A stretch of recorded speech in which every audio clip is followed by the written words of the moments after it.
lelo soko tali Babi Ndombe oya winge oya bakate kwa akomaki mwasi mobali ya pele Babi Ndombe ngi mobali pena ya pale Babi Ndombe Rochero abili akokutana wera son ayebisa mwana yebisa mwana wana papa na azali kamaradi na nga azwa basi mosusu wana azalaka mwasi na nga akozala mama wana te wera son ayebisi Babi tika me Babi ayebisaki vis-à-vis privé son mpona kozala na respect envers Rochero yango alongola Babi Ndombe azalaki mobali ya bibi ya biliabe mwana moke oyo akobota kariere apetwana ekekako moto asilisi kariere ya Babi Ndombe mama oyo biliabe azalaka mwasi na ye mwasi ya Babi Ndombe mwana moke wana Rochero asala tu ake kokutana wera son kobondela ye yebisa mwana atika kaka mwasi na ngai eza respecte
Babi Ndombe oya winge oya bakate kwa akomaki mwasi mobali ya pele Babi Ndombe ngi mobali pena ya pale Babi Ndombe Rochero abili akokutana wera son ayebisa mwana yebisa mwana wana papa na azali kamaradi na nga azwa basi mosusu wana azalaka mwasi na nga akozala mama wana te wera son ayebisi Babi tika me Babi ayebisaki vis-à-vis privé son mpona kozala na respect envers Rochero yango alongola Babi Ndombe azalaki mobali ya bibi ya biliabe mwana moke oyo akobota kariere apetwana ekekako moto asilisi kariere ya Babi Ndombe mama oyo biliabe azalaka mwasi na ye mwasi ya Babi Ndombe mwana moke wana Rochero asala tu ake kokutana wera son kobondela ye yebisa mwana atika kaka mwasi na ngai eza respecte nga naza kamarade ya papa na ye ya kozwa mwasi na nga te apres eza mwasi te tobotana ye ayebisi Babi tika biliabe Babi akoyesa vie privé te mbongoto mokaka bamisiki moko tsa ba vie privé babinga na Babi na wiki likolo mbili ya ngeli mama oyo kaka biso bozomona azolalisela Babi mani Papi Mboma azolalisela biso kotuta mabele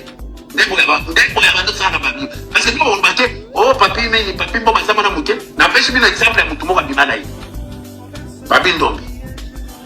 mama oyo il y a bien ensuite wana te nazopesa bino bato oyo asilisa carrière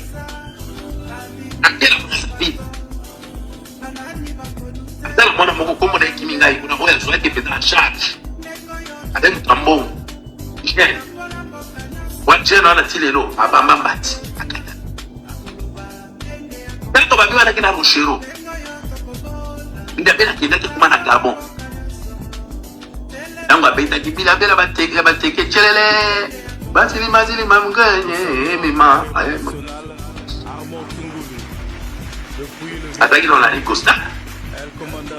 apa comme na Rico Star tango babeba na Rochero ai akoma kina Gabon tango na zota na passeport gabonaise mutu moko se conseiller à Omar Bongo azwa ki bilabel comme mwasi bilabel ko tango na passeport ya Gabon mutu ati carrière na yiki poka bilabel sana poka moko ya soropeto ya nini ya mbiso ya nini ya kote ya mbanda kasoko puta kote ya bwende kote ya nini ya Kongo ikela kuna oza mbisi mosoko simba mo solo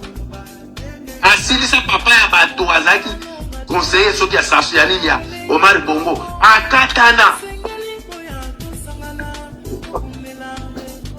naso ya zwaki na Brazzaville comme mbali akatana Mabi Ndombe akatana na continue Rico Star akatana na Zuka ya Yosh Yokalongo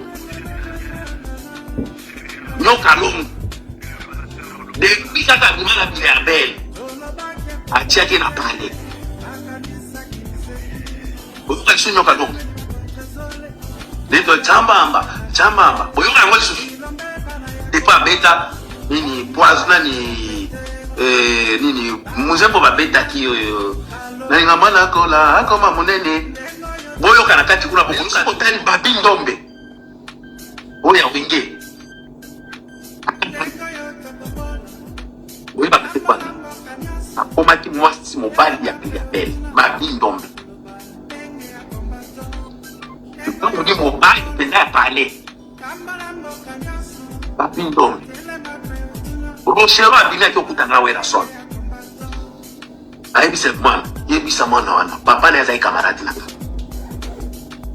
azwa basi mosusu wana azalaka mwasi nanga akozala mama wana te wera son ayebisi babi tika mele babi ayebisaki vis-à-vis privé son mpona kozala na respect envers Rochero yango alongola Babi Ndombe azaki mobali ya bibi ya bilabel mwana moke oyo ya kobota carrière apetu alekeka moto asilisi carrière ya Babi Ndombe mama oyo bilabel azalaka mwasi na ye mwasi ya Babi Ndombe mwana moke wana Rochero asala tout ake kokutana wera son kobondela ye yebisa mwana atika tata mwasi na eza respecté